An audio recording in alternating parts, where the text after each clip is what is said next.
السلام عليكم.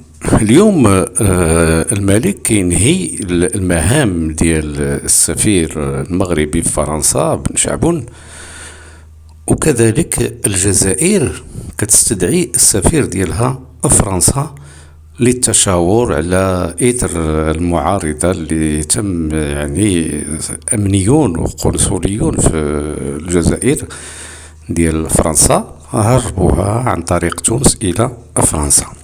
ففرنسا دائما بدات كتلعب على الحبلين وكتأجج الخلافات وتوتير العلاقات بين المغرب والجزائر.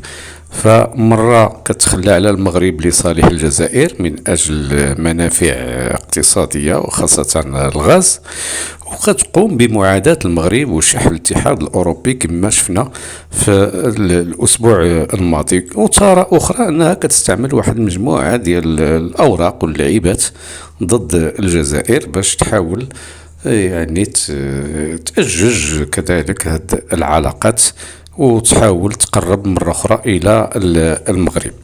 فاللي كنعرفوا أنه فرنسا الخيرات اللي كلها كتستغلها راها كلها ديال إفريقيا، لا ذهب إفريقيا وغاز إفريقيا ومعادن إفريقيا واليد العاملة إفريقيا يعني ففرنسا ملي كنشوفوا راه ما عندها حتى شي حاجة. المغرب الآن أصبح كيعاني من هذا التصرف ديال فرنسا، خصوصا أن كنشوفوا الآن إسبانيا أصبحت علاقتها جيدة مع المغرب، والمغرب كذلك كيستعد يعطي واحد المجموعة ديال الأوراق ديال فرنسا. فرنسا لم تعد تلك فرنسا التي كانت. فالمظاهرات الآن الحاشدة ضد مشروع إصلاح النظام ديال التقاعد في فرنسا عكست مرة أخرى للعالم صورة ديال فرنسا المترددة تماما في أي شكل من أشكال التغيير. فبعد أول مظاهرة كبرى في 19 يناير الماضي نزلت أكثر من 1,000,000 شخص اللي نزلوا إلى الشارع يوم الثلاثاء الماضي، وأثر ذلك على واحد المجموعة ديال القطاعات كالتعليم والصحة والطاقة والإدارة والبريد وغيرها. فرنسا اليوم يعني مشلولة بسبب تراجع النمو والبطالة والهجرة وانعدام الأمن، وما استطاعتش تقريبا هذه 30 سنة من حل هذه المشاكل، بل عملت على تفاقمها لأنها أعطت الاهتمام ديالها يعني لواحد المجموعة ديال البلدان الإفريقية اللي كتنعر فيهم عسكريا وسياسيا وغيرها. فرنسا اليوم هي بلد كيعاني من مرض خطير اللي تجاوز الدين الخارجي الآن العتبة ديال 3000 مليار يورو، أي معادل 115% من الناتج المحلي الإجمالي. فنصيب الفرد من الدين في فرنسا كيقترب الآن من 46 ألف يورو، معنا مقابل 40 ألف يورو مثلا اللي كنلقاوها في بريطانيا، و37 ألف يورو في اليونان، و32 ألف يورو في إسبانيا. وصل العجز العام حوالي 5%، والعجز التجاري اللي تجاوز بالفعل 100 ديال المليار يورو، ومازال كيواصل الارتفاع ديالو. ففرنسا كانت كتطلع منذ القدم لتقاسم القيادة ديال الاتحاد الأوروبي اللي كتناعر فيه على المغرب. كانت باغا تقاسمها مع ألمانيا قوية. فهاد الحلم ديالها تلاشى، حلم اللي تحطم مثل الشعور ديالها اللي خلفوه البلد ديال باستور وصانوفي لعدم القدرة على تطوير لقاح خاص لمكافحة كوفيد-19. فهذه هي في حقيقة أعراض مقلقة لانحدار فرنسا أسفل السافلين. ففرنسا بقات يعني لا حقوق الإنسان ولا غيرها، وهي كتكلم على حقوق الإنسان، وهي في الحقيقة راها من الدول اللي كتنتهك حقوق الإنسان. شوفوا غير المظاهرات كيفاش كيكون فرنسا كيفاش كتوجهها بالاعتقالات والضرب وهذا. نسمعوا غير الواحد الإفريقي كيفاش تكلم على فرنسا، وتكلم وهو راكب المترو، والناس كيسمعوا ليه وكيتعرفوا على حقائق اللي ذكرها واحد الإفريقي بواحد الشكل يعني بارع. فتكلم على هذا الاستغلال الفرنسي للدول الإفريقية. غادي نتابعوا في هذا. Le carburant, parce que la France n'a pas le cacao. C'est l'Afrique qui nourrit la France. Ça, c'est une vérité que je vous dis. Et ça vient pas de de moi, ça vient de Chirac.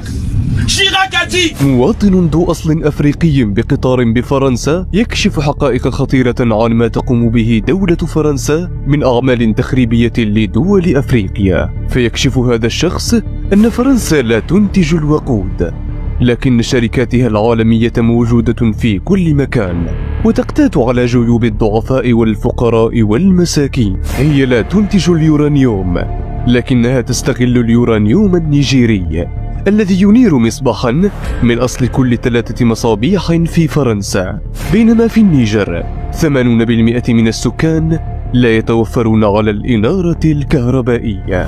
Parce que la France n'a pas le carburant, parce que la France n'a pas le cacao, parce que la France n'a pas l'uranium.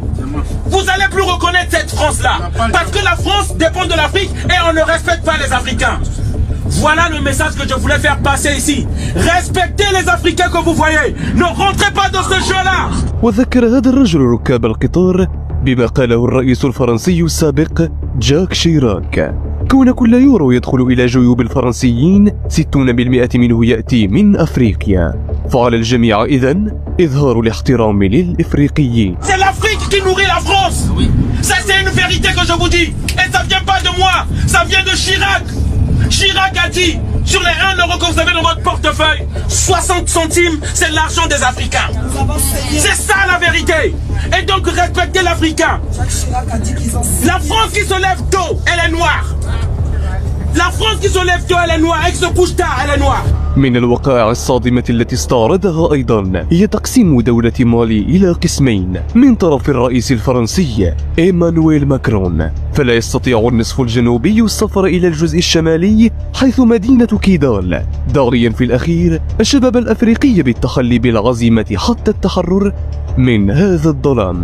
Là aujourd'hui, merci. Là aujourd'hui, le Mali, le président du Mali, il s'appelle Emmanuel Macron. On a divisé un pays, le Mali. Les gens, les Maliens dans leur propre pays ne peuvent plus aller même à Kidal. Et nous disons non. On appelle la jeunesse africaine de rester déterminée. De rester déterminée jusqu'à la libération véritable de l'Afrique. Et nous accueillerons. Nous accueillons tout partenaire qui viendra avec le respect. Nous respecter, un respect digne de ce nom. Lorsqu'ils vont respecter les Africains, nous l'accueillerons. Que ce soit la Chine, que ce soit la Russie, nous l'accueillerons. Voilà le message que nous voulons faire passer. Et la France doit comprendre cela. La France doit comprendre cela avant de perdre tout. 5e République aussi nulle que vous. Eh bien, merci. Et monsieur, je vous remercie d'avoir plein d'arguments à mettre sur la table. Vous êtes manipulateur et vous êtes menteur en plus.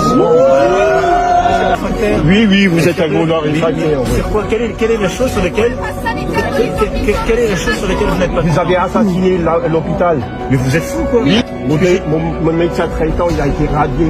Mon dentiste, il a été radié. L'infirmière libérale que vous avez dans le village, il a été radié. Vous trouvez ça normal? Il n'a pas été radié par moi. Ah non, mais c'est pas vous qui avez poussé.